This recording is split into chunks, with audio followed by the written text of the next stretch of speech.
Olá! Seguindo aqui com a nossa análise das fontes, hoje a gente entra no capítulo 27. Ele foca nas diferenças e também semelhanças cognitivas entre homens e mulheres. Exato. E olha, a conclusão principal pode até surpreender um pouco. Na média, o QI geral é bem parecido. É muito parecido mesmo. Mas, assim, essa média não conta a história toda, né? Tem diferenças importantes em habilidades mais específicas e também um ponto-chave na distribuição das pontuações. Bom, vamos olhar isso mais de perto. Vamos lá. A pesquisa, sabe, desde lá do comecinho dos testes de inteligência até estudos super recentes do século XXI, ela mostra consistentemente que a diferença média no QI geral é mínima, ou até inexistente, principalmente na infância. Isso. Tem estudos antigos, tipo de 1915, que já indicavam essa paridade geral.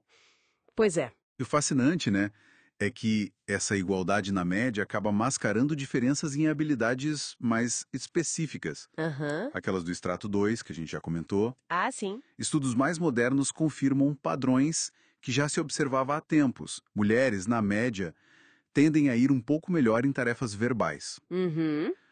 A diferença varia de pequena a moderada, mais ou menos, e também em velocidade de processamento. Certo. Por outro lado, os homens tendem a ter, de novo, na média, um desempenho melhor em testes de habilidade espacial. Espacial, ok. Aí as diferenças podem ser um pouco maiores dependendo do teste específico, né? Uhum. E também uma leve vantagem média em raciocínio matemático. Entendi. Então tem essas diferenças pontuais. Exato. E como elas vão para direções opostas, uma para cada lado, elas meio que se cancelam na pontuação geral do QI. Ah, interessante. Não é de propósito, então, do teste. Não, não é um design intencional dos testes. É mais uma consequência de você medir um monte de habilidades mentais diferentes, sabe? Entendi. Então, médias gerais parecidas, mas perfis específicos com algumas diferenças. Só que o capítulo traz outro ponto, talvez até mais impactante, que é sobre a distribuição das pontuações, não é isso? Exatamente. E aqui a gente entra na questão da variabilidade. Isso é fundamental. Variabilidade. É. As pesquisas mostram, de forma bem consistente, que as pontuações dos homens são mais espalhadas. Mas espalhadas. Como assim? O desvio padrão das notas masculinas é um pouco maior, coisa de 5 a 15% maior na maioria das habilidades mentais, incluindo o QI geral.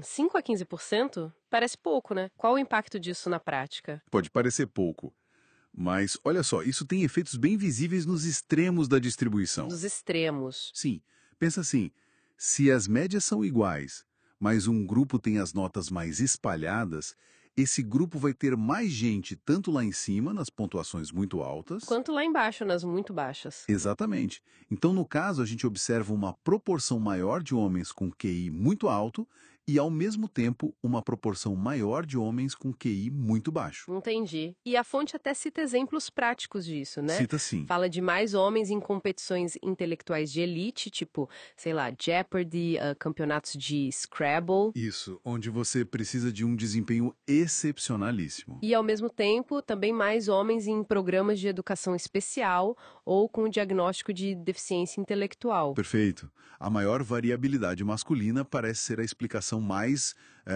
direta, mais econômica para essa presença maior de homens nos dois extremos da curva. Tá, faz sentido. E as causas para essa variabilidade maior nos homens é algo puramente biológico? Olha, a fonte sugere que pode sim ter uma base biológica parcial. Ah, é? É. Essa maior variabilidade não é só na cognição, sabe?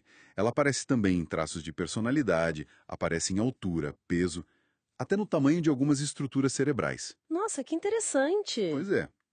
Mas assim, a causa fundamental, a raiz disso ainda é uma incógnita. Existem teorias, claro, mas ainda não há um consenso científico. Entendi. Biologia pode ter um papel, mas não explica tudo. Definitivamente não. E aqui entra um ponto crucial. Os fatores culturais e sociais. Eles são parte importante da equação. Sim. O capítulo dá um exemplo muito forte disso, que é a mudança na proporção de meninos e meninas que se destacam em testes de matemática lá nos Estados Unidos, em programas para talentos. Qual foi a mudança? Foi drástica. Em pouco mais de uma década, a proporção, que era tipo 13 meninos para cada menina, Caiu para uns 3 meninos para cada menina. Uau! De 13 para 1 para 3 para 1 em uma década. Exatamente. Uma mudança rápida assim não tem como ser explicada só pela biologia, que muda muito mais devagar, né? Claro, aponta muito para fatores sociais, ambientais. Sem dúvida. Coisas como, sei lá, mudanças na educação, nas expectativas sociais, no tipo de interesse que é estimulado culturalmente em meninos e meninas, Faz sentido. a forma como são socializados para competir, ou para cooperar, ou até a intensidade com que alguém se dedica a uma área, né? Tipo, treinar obsessivamente para ser campeão de Scrabble. Tudo isso influencia os resultados que a gente vê no mundo real, principalmente nesses níveis mais altos de desempenho. Certo. Então, para a gente recapitular o quadro geral. QI médio global, muito parecido entre homens e mulheres. Isso. Diferenças médias em habilidades específicas. Mulheres com uma leve vantagem, na média, em verbal e velocidade de processamento.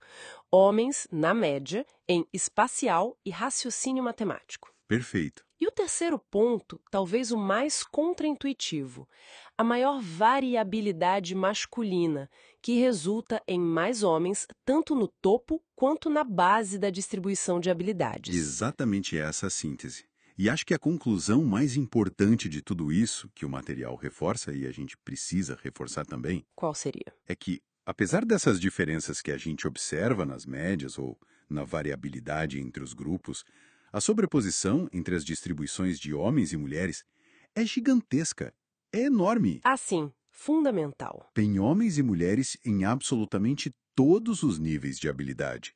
Portanto, a única abordagem justa, correta, é avaliar as pessoas pelo que elas são individualmente, por suas capacidades, e não com base no sexo. Com certeza, avaliação individual, sempre. E fica aqui talvez uma reflexão final, né? Pensando que essa maior variabilidade masculina parece ser um padrão mais amplo que aparece em vários traços físicos, de personalidade cognitivos, quais poderiam ser as razões, talvez evolutivas ou de desenvolvimento, por trás disso? E como é que a sociedade pode lidar, de uma forma justa, equitativa, com as consequências dessa distribuição diferente de talentos e também de dificuldades? Fica aí para a gente pensar.